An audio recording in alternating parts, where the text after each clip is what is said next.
जय हिंद दोस्तों आज हम यहाँ पर पढ़ने वाले हैं। जो मेन टॉपिक है आज का वो है इलेक्शन कमीशन ऑफ इंडिया, मतलब भारत निर्वाचन आयोग, जिसे हम चुनाव आयोग भी कहते हैं, राइट। तो यहाँ पर हम डिस्कस करेंगे इसकी पूरी डिटेल में, क्योंकि हमारे जो आने वाली जितनी भी एग्जाम्स है एमपीपीएससी, उसके अलावा जितनी भी एग्जाम्स आने वाली है आगे, उसके लिए ये टॉपिक मोस्ट इंपोर्टेंट रहेगा। और प्लस यहाँ पे अभी क्या चुनाव का भी माहौल है, तो हर किसी को यहाँ पर यह भी जानना जरूरी है कि जो चुनाव आयोग है ये काम किस तरीके से करता है, ठीक है, ताकि लोग अवेयर हो पाए, मतलब लोग भी इसे ये जान पाए तो किस तरीके से ये इलेक्शन काम करता है, ठीक है, या फिर चुनाव आयोग किस तरीके से अपना काम करता है। तो देखेंगे यहाँ पे स्टेप बाय स्टेप, पूरा बहुत इंपॉर्टेंट जानकारी है। बस ये है कि शुरुआत से लेकर एंड तक पूरा ध्यान से देखना है, समझना है, और बाद में लास्ट में आपको ये देखना है कि वीडियो यदि आपको इंफॉर्मेटिव लगा है, यदि आपको ऐसा लगा कि हाँ इससे हमें कुछ मिला है सीखने को, तो इस वीडियो को शेयर जरूर कर देना और लाइक जरूर कर देना, राइट। चलिए तो स्टार्ट करें यहाँ पर। और क्या है भारत निर्वाचन आयोग, मतलब ECI, मतलब इलेक्शन कमीशन ऑफ इंडिया, ठीक है। तो यहाँ पर ये संस्था एक है, लेकिन ये क्या संस्था है, क्या करती है, इसके बारे में बाद में बात करेंगे। लेकिन ये क्या है ये देख लें पहले, है ना। सबसे पहले यहाँ पर ये देखें निर्वाचन आयोग क्या है ये। तो ये एक स्वायत्त संवैधानिक संस्था है। कैसी है? स्वायत्त भी है, संवैधानिक भी है। अब ये क्या होता है, मतलब यहां पर यह है कि यहां पे पढ़ ले एक बार जो मैंने बोला। यहां पर देखें निर्वाचन आयोग बोलो या फिर चुनाव आयोग, ठीक है, चुनाव आयोग बात एक ही है। निर्वाचन आयोग ही चुनाव करवाता है, इसलिए क्या है इसको चुनाव आयोग भी बोलेंगे। तो अब यहां पर यह क्या है, तो यह एक स्वायत्त संवैधानिक संस्था है, ठीक है। मतलब यह है कि संविधान में इसका उल्लेख है, ठीक। संविधान में किसी न किसी पार्ट में इसका उल्लेख है, पूरा डिटेल में बताऊंगा अभी किस पार्ट में इसका उल्लेख है। लेकिन यहां पर यह है कि ये स्वायत्त संवैधानिक संस्था है, मतलब ये एक तो संविधान में उल्लेख है इसलिए इसको संवैधानिक बोला, ठीक है।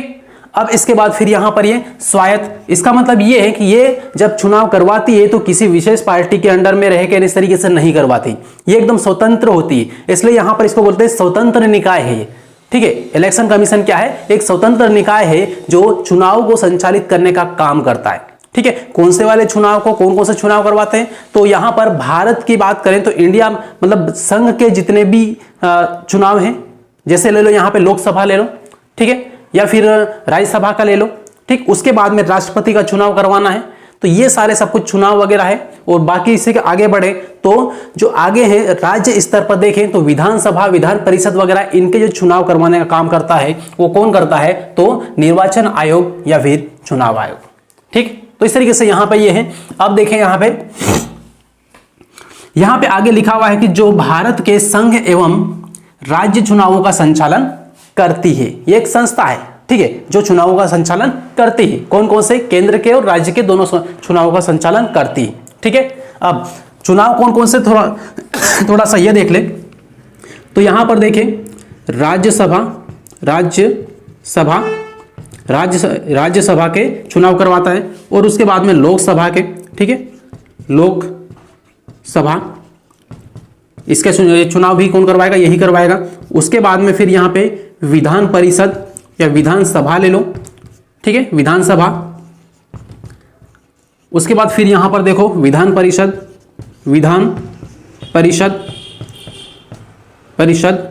फिर आगे यहां पर देखेंगे तो राष्ट्रपति, इधर की साइड यहां पे इसका यहां पे आएगा, इसलिए मैं यहां पर लिख रहा हूं, ठीक है, राष्ट्रपति। तो इस तरीके से कई टाइप के चुनाव है जो ये करवाता है। कौन? यहां पे भारत निर्वाचन आयोग बोलो या फिर इलेक्शन कमीशन या चुनाव आयोग बोलो, ठीक है, ये इन चुनाव को करवाता है। कौन कौन से चुनाव करवाता है, फिर से देखो, राष्ट्रपति का चुनाव हो, राज्यसभा का या फिर लोकसभा का या फिर विधानसभा, विधान परिषद, राइट, ये चुनाव इनके हाथ में है, ठीक है। इनका मैनेजमेंट पूरा किसके हाथ में है, इनके हाथ में है। किसके हाथ में? तो इलेक्शन कमीशन के हाथ में, राइट। तो इस तरीके से यहां पे ये हुआ। अब इसके बाद फिर हम आगे बढ़े तो आगे अगला हमारा जो पॉइंट है वो क्या है, अगला हमारा पॉइंट ये है कि इसकी स्थापना कब की गई थी, मतलब स्थापना से जुड़ी हुई हम बात करने वाले हैं सेकेंड वाले पॉइंट पे, ठीक है। अब सेकेंड वाले पॉइंट पे स्थापना की बात की है, तो स्थापना कब की गई थी, सबसे पहले हम ये देखें कब, ठीक है, ये शब्द है कब, इसको सबसे पहले देख ले, ठीक है, सही तरीके से दिख रहा है वहां से कब। तो कब स्थापना की गई थी, तो बात करें यहां पे स्थापना की तो 25 जनवरी 1950 को, ठीक है। 25 जनवरी 1950 को इसकी स्थापना की गई थी, मतलब ये संस्था का निर्माण हुआ, इसका जन्म हुआ। ठीक है, तो अब जन्म हुआ तो उसके बाद में फिर क्या करें, जब यहाँ पे इसकी स्थापना कर ही दिए, बना दिए, तो आने वाला जो चुनाव है इसके बाद में 1950 के बाद में कौन संभालेगा, कौन करवाएगा, तो यही करवाएगा कौन, इसी इलेक्शन कमीशन, राइट। तो इस तरीके से यहाँ पे ये है। अब यहाँ पर फिर बात करें कि ये जो ईसी है या फिर इलेक्शन कमीशन है, ये इसने प्रथम चुनाव कब करवाया, ठीक है, जब इसका निर्माण हुआ 1950 में, तब उसके बाद में इसने सबसे पहले चुनाव कब करवाए, तो इसको देख लो। तो यहां पर मार्कर को थोड़ा सा चेंज कर लें क्योंकि इसका स्याही थोड़ी खत्म हो गई। ठीक है, चलो दूसरी वाली देख लें। तो यहां पर क्या है, प्रथम चुनाव कब करवाए थे, अब 50 में तो बना ही है वो, ठीक है, तो अगले वाले 50 के बाद में चुनाव कब हुए थे देख लो, 1951-52 में हुए थे चुनाव।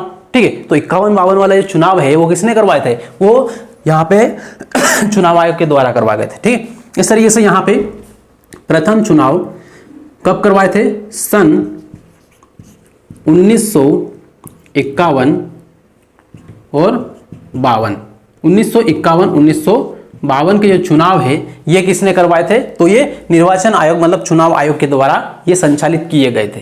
क्लियर है।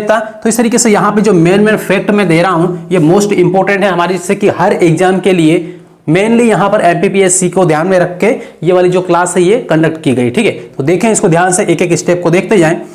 फिर यहाँ पर देख लें आगे, तो संविधान में स्थान। ठीक है, अब यहाँ पर ये जो पॉइंट है मोस्ट इंपॉर्टेंट पॉइंट है, और एक दो बार ये पिछले परीक्षाओं में पूछा भी गया है। ठीक है, एमपीपीएससी की ही बात कर रहा हूं और बाकी हर एग्जाम में तो आता ही आता है। ठीक है, तो यहां पर संविधान में स्थान, किसका संविधान में स्थान, तो चुनाव आयोग का। तो चुनाव आयोग या फिर निर्वाचन आयोग का संविधान में कहां पर स्थान है, ठीक है, संविधान में किस पार्ट में, कौन से अनुच्छेद में इसको स्थान दिया गया है, बात ये सीधे। ठीक है, तो देखो यहां पर संविधान में स्थान की बात करें तो संविधान के भाग 15 में यह कहा गया है कि भारत के लिए एक चुनाव आयोग होगा। ठीक है, इलेक्शन कमीशन ऑफ इंडिया का गठन किया जाएगा। क्लियर है। चलिए, तो सारे अनुच्छेद भी बताऊंगा, बस ये अभी देखें कि संविधान में कौन सा स्थान है। संविधान में स्थान की बात करें तो भाग 15, संविधान के भाग 15 में, कौन से भाग 15 में इसका पूरा उल्लेख है। क्या है, उल्लेख है बोलो या फिर वर्णन है। ठीक है, वर्णन किया गया है। क्लियर है। तो इस तरीके से यहां पे भाग की बात करें तो भाग कौन सा है, 15 है। लेकिन यहां पर महत्वपूर्ण अनुच्छेद की बात करें, अब आपको यहां पे ये तो क्लियर हुआ कि संविधान में कहां पर इसको स्थान दिया है, तो भाग 15 में दिया हुआ है। ठीक है, इतना क्लियर है सभी को, और नॉर्मली अधिकतर लोगों को ये पता होता है। ठीक, अब इसके बाद में बात करें कि इसका प्रारंभ किस अनुच्छेद से किया गया है। ठीक है, किस आर्टिकल से इसको ये चुनाव आयोग का प्रारंभ किया गया है। तो यहां पर देखें, अनुच्छेद सबसे पहले आता है यहाँ पे, कहां से कहां तक है, तो अनुच्छेद की बात कर ले, यहां पे ये महत्वपूर्ण अनुच्छेद है। ठीक है, तो अनुच्छेद 324 से इसका प्रारंभ होता है। मतलब 324 में यह बोला है कि इंडिया में क्या होगा, एक चुनाव आयोग होगा जो चुनाव करवाने का काम करेगा। ठीक है, तो सबसे पहला यहां पर यह है, इनके बारे में डिटेल में बताऊंगा। ठीक है, अनुच्छेद के बारे में थोड़ा सा आगे चल के, अभी केवल अनुच्छेद बता रहा हूं। अनुच्छेद कौन कौन से हैं जो आपको ध्यान रखना है। ठीक है, तो महत्वपूर्ण अनुच्छेद में सबसे पहला अनुच्छेद 324 है। दूसरा यहां पे है, ये पहला है। ठीक है, दूसरा यहां पर देख लो तो 325, उसके बाद में 326, 327 और 328 और लास्ट है 329। ठीक है, 329। तो इस तरीके से यहां पे ये अनुच्छेद है। ठीक, तो ये अब यहां पर हम बात करें कि इन सब में सबसे ज्यादा इंपोर्टेंट अनुच्छेद कौन सा है। ठीक है, क्योंकि 4 यहां पर दिए हुए हैं, नहीं 4 नहीं, इससे यहां पे कितने, 1 2 3 4 5 6, ठीक, टोटल कितने हैं, 6 अनुच्छेद हैं। किसके, निर्वाचन आयोग के, चुनाव आयोग के। इन 6 अनुच्छेद में चुनाव आयोग की शक्तियां वगैरह है। ठीक है, या फिर इनकी जो पावर है, या फिर उसके बाद में इसके अलग जो कार्य है, किस तरीके से काम करता है और क्या क्या करना है, क्या क्या नहीं करना है, सारी टर्म्स एंड कंडीशन किसमें, इसी में ही है। क्लियर है। अब देखें यहां पे सबसे पहले हम बात करेंगे अनुच्छेद 324 के बारे में। ठीक है, अनुच्छेद 324 ये कहता है कि इंडिया का एक इलेक्शन कमीशन होगा, मतलब एक स्वतंत्र और स्थायी निकाय इसकी स्थापना की जाएगी जो इलेक्शन का कार्य करेगा या चुनाव करवाने का काम करेगा। ये सबसे पहले इसमें कहा गया, मतलब सिंपल है कि इसमें गठन की बात की, ठीक है, ECI के गठन की बात की है, गठन, ठीक। तो इस तरीके से यहां पे ये होगा, राइट। तो निर्वाचन आयोग या भारत निर्वाचन आयोग के गठन की बात कहां पर, किस अनुच्छेद में की गई है, तो यहां पर अनुच्छेद 324 में ये किया गया है। भाग कौन सा है, तो भाग 15 है, ठीक है। इस तरीके से स्थापना कब की गई थी, तो 25 जनवरी 1950 को इसकी स्थापना की गई थी, राइट। तो इस तरीके से यहां पर इसको ध्यान रखना है। चलिए, तो अब इसके बाद यहां पर बात करेंगे किसका, 324 के बारे में। 325, 24 का तो देख लिया अपन ने, 24 में क्या बोला है कि निर्वाचन आयोग का गठन होगा, राइट। अब इसके बाद 25 में क्या बोला है, 325 में यहां पर यह बोला है कि यहां पे धर्म, जाति और लिंग, धर्म, जाति और लिंग, इसके आधार पर कोई भी व्यक्ति किसी और को जबरदस्ती मतदान करने के लिए दबाव नहीं डाल सकता है, या फिर जो नियमावली है चुनाव की उससे बाहर नहीं निकाल सकता है, ठीक है। ये यहां पर कहा गया है, मतलब किसी भी प्रकार का कोई भेदभाव नहीं कर सकता है, कोई भी अधिकारी हो या चाहे कोई नेता हो, ठीक है। तो इस तरीके से 325 में क्या बोला है, धर्म, जाति, लिंग के आधार पर किसी भी व्यक्ति को जबरदस्ती मतदान नहीं करवा सकते हैं, ठीक है, या फिर मतदान करने से नहीं रोक सकते हैं, या फिर नियमावली, जो चुनाव की नियमावली होती है जिसमें सभी के नाम होते हैं वोटर्स के, वहां से नहीं निकाल सकते हैं, ठीक। तो इस तरीके से यहां पे 325 में ये कहा गया है। इतना क्लियर है। अब इसके बाद में बात करें हम 326 की। 326 में यह कहा गया है कि कोई भी व्यक्ति जो वयस्क है वो अपना मताधिकार का इस्तेमाल कर सकता है, ठीक है। मतलब जो भी यहां पर चुनाव होंगे वो वयस्क मताधिकार के आधार पर ही होंगे। क्या बोला है इसमें, वयस्क मताधिकार के आधार पर ही होगा। तो वयस्क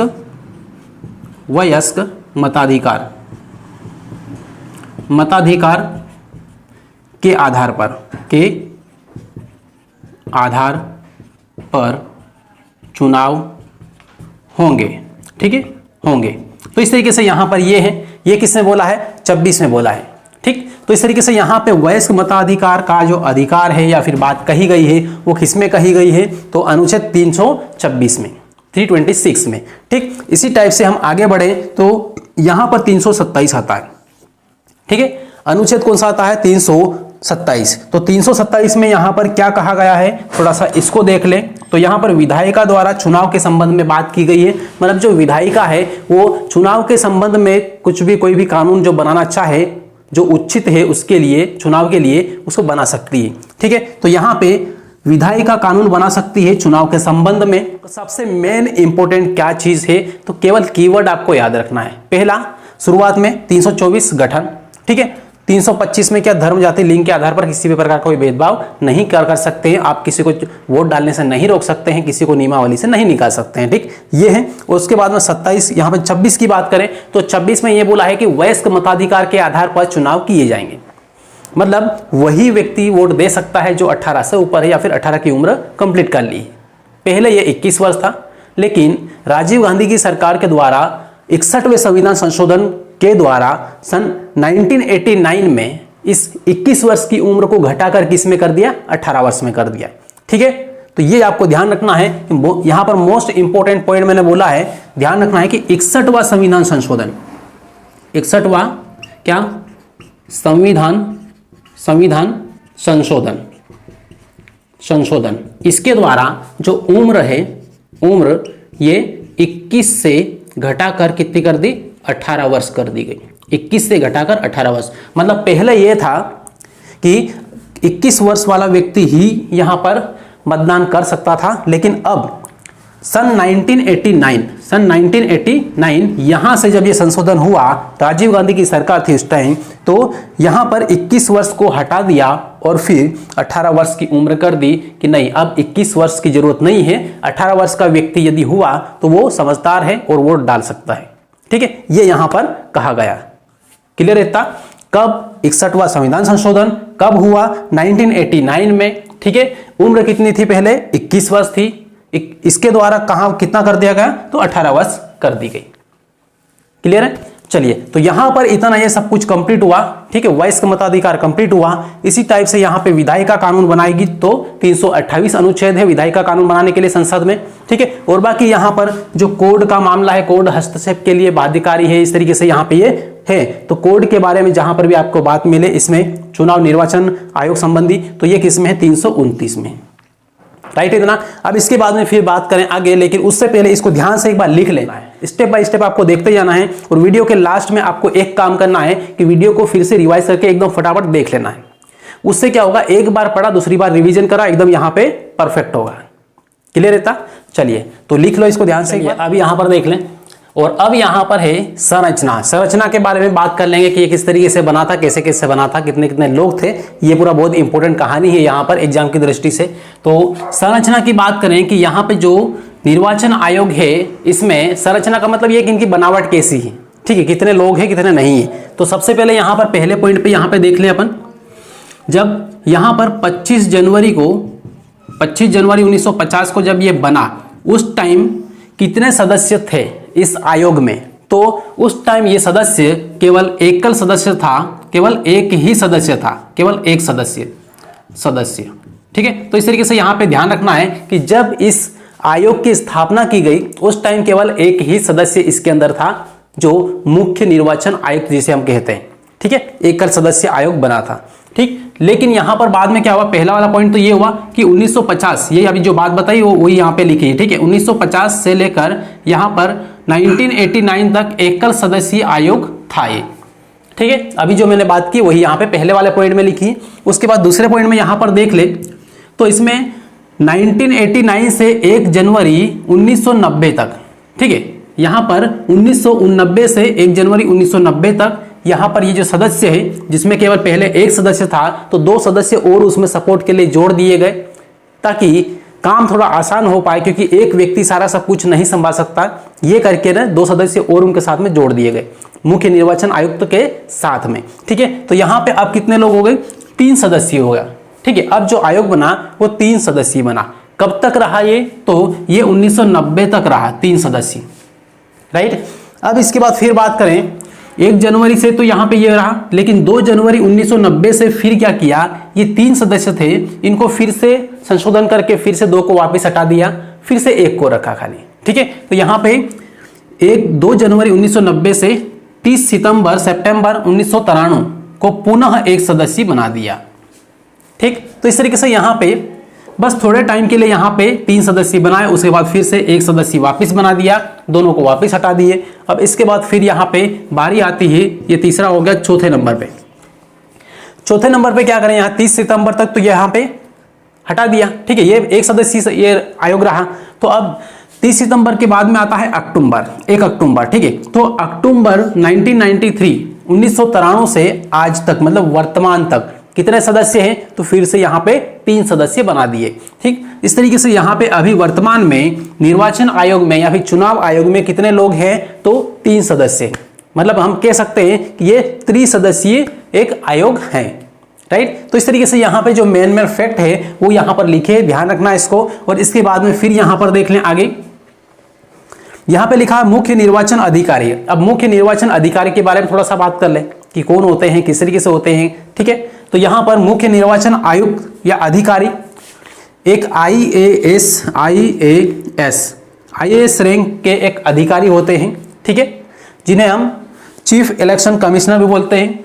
अब यहां पर वर्तमान में मुख्य निर्वाचन अधिकारी कौन है या फिर आयुक्त कौन है, तो अभी वर्तमान में कौन है, राजीव कुमार है, ठीक है। वर्तमान में कौन है, राजीव कुमार, ये अभी मुख्य निर्वाचन आयुक्त है, अभी कुमार, ठीक। तो इनका नाम यहां पर ध्यान रखना है। और अभी थोड़े मतलब कुछ सप्ताह पहले उन्होंने एक इंटरव्यू पूरा दिया था मीडिया में, ठीक है, कि चुनावों को किस तरीके से आगे कंडक्ट करना है, किन किन राज्यों में चुनाव होना है, ये सब घोषणा वगैरह की थी। आप यदि से कि इलेक्शन कमीशन का अलग यूट्यूब पर चैनल भी बना है, ठीक है, आप देख सकते हैं।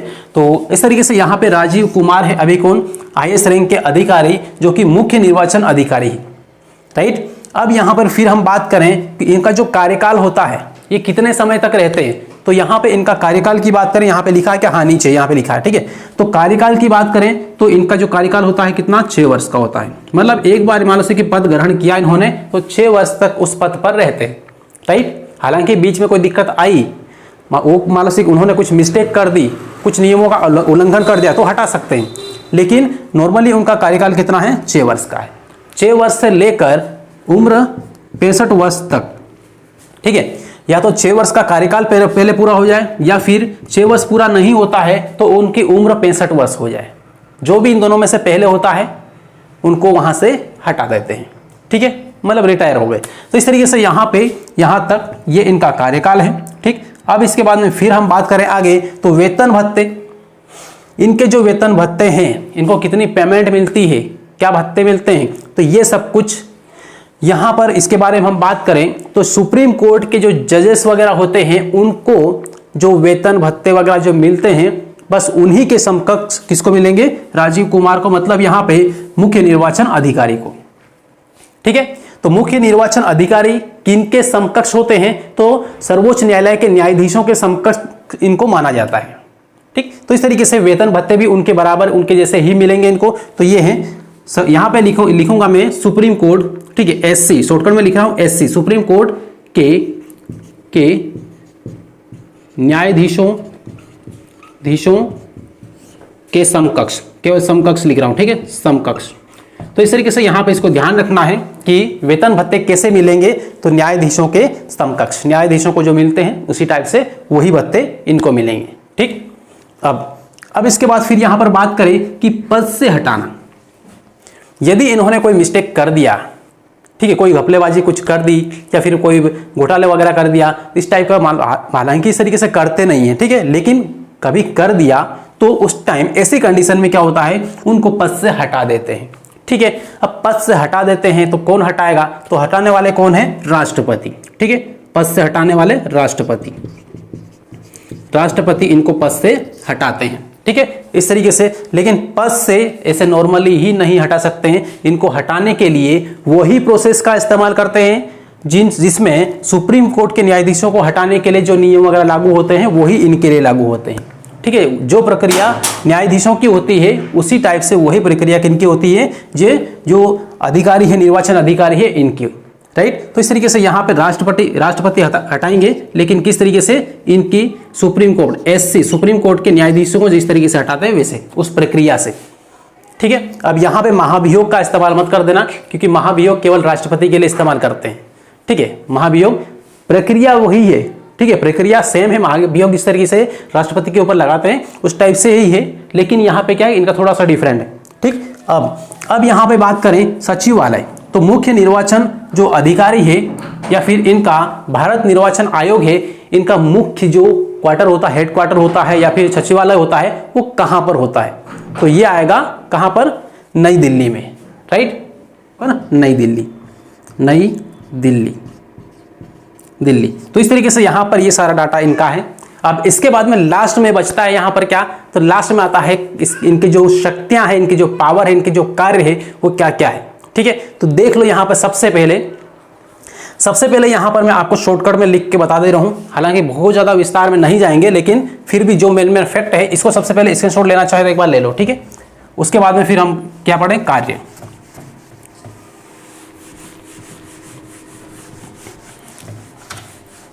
चलिए कार्य को थोड़ा सा डिस्कस कर लें, और कार्य में क्या क्या आएगा।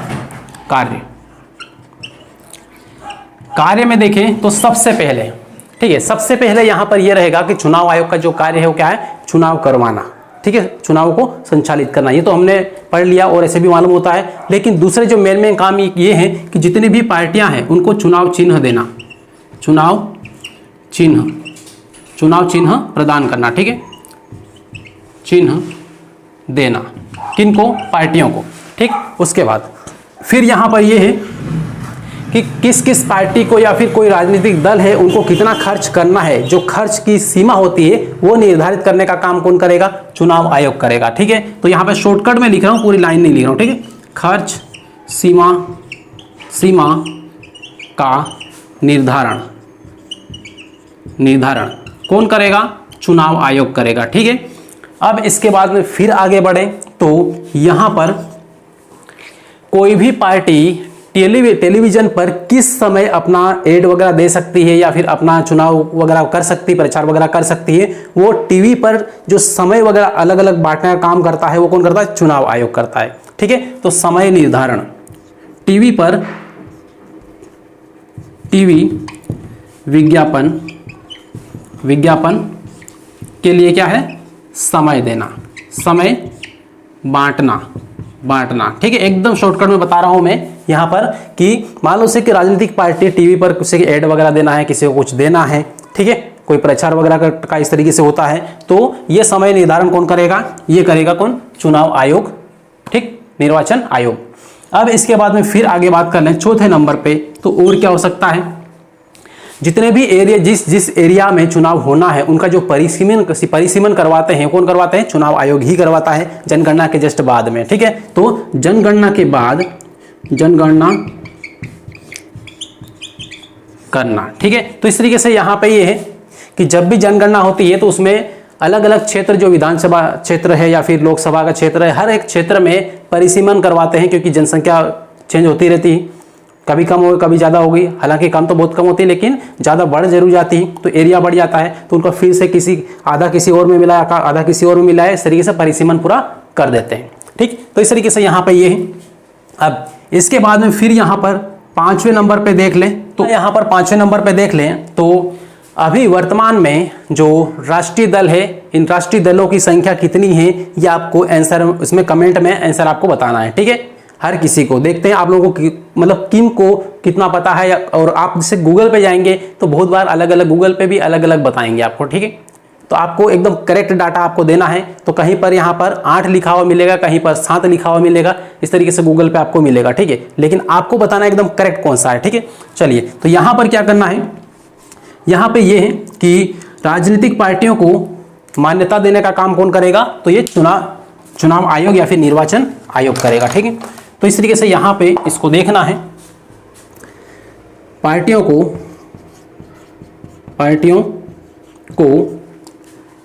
मान्यता देना। ठीक है, शब्द पूरे वाक्य पूरे नहीं लिख रहा हूं, फिर से बता रहा हूं, ये शॉर्टकट में लिख रहा हूं। ठीक है, तो राजनीतिक पार्टी, यहाँ पे राजनीतिक लगा लेना, राजनीतिक पार्टियों को मान्यता देना ये है। और उसके बाद 6वें नंबर पे यहाँ पर देख लें, तो 6वें नंबर पे और क्या हो सकता है कि मान लो कहीं पर कुछ मतदान के दौरान या फिर उसके एक दिन पहले कुछ माहौल खराब हो गया, कुछ और हुआ, कोई और घटना हुई, तो ऐसी कंडीशन में चुनाव को रद्द करने का काम कौन करेगा? चुनाव आयोग ही करेगा। ठीक है, उपचुनाव करवाने का काम कौन करेगा? चुनाव आयोग ही करेगा। ठीक, तो इस तरीके से सारा जो मैनेजमेंट है वो चुनाव आयोग ही करेगा। तो चुनाव करवाना, चुनाव रद्द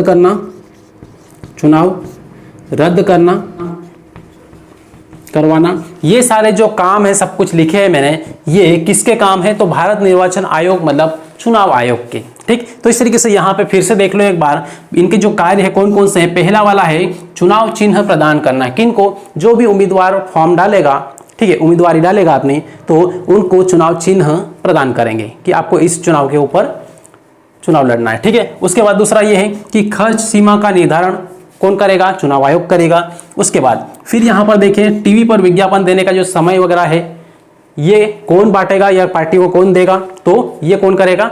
तो ये देगा चुनाव आयोग, निर्वाचन आयोग।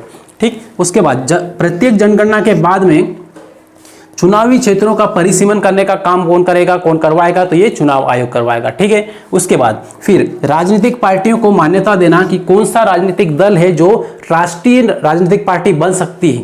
ठीक है, नेशनल पार्टी बन सकती है, तो राष्ट्रीय दल का जो दर्जा देते हैं वो कौन देता है? तो वो चुनाव आयोग ही देता है। ठीक है, 3 प्रकार की जो राजनीतिक पार्टियां होती है, पहला राष्ट्रीय दल होता है, ठीक है, उसके बाद राज्य स्तर का दल होता है, और बाकी होती है लोकल पार्टियां। ठीक है, तो इस तरीके से यहाँ पे ये अलग अलग पार्टियां होती, तो राष्ट्रीय दल का मान्यता देने का काम यही करेगा। और फिर यहाँ पे चुनाव रद्द करना या फिर उपचुनाव करवाना, ये भी काम किसका है? इन्हीं का है, चुनाव आयोग का है। राइट, तो इस तरीके से दोस्तों यहाँ पे ये कंप्लीट हुआ। और अब हम देखेंगे यहाँ पे आगे कि अगला वाला जो टॉपिक रहेगा उसमें आपको खुद को बताना है कि अगला वाला जो टॉपिक है वो आपको किसकी ज़्यादा आवश्यकता है, किस टॉपिक पर हम क्लास पहले लें उसके बाद फिर दूसरी लें। ठीक है, ये आपको जरूर बताना है। और बाकी इस वीडियो को लास्ट में लाइक कर देना, चैनल को सब्सक्राइब कर देना है और मिलेंगे फिर अगले क्लास में। तब तक के लिए बेस्ट ऑफ लक।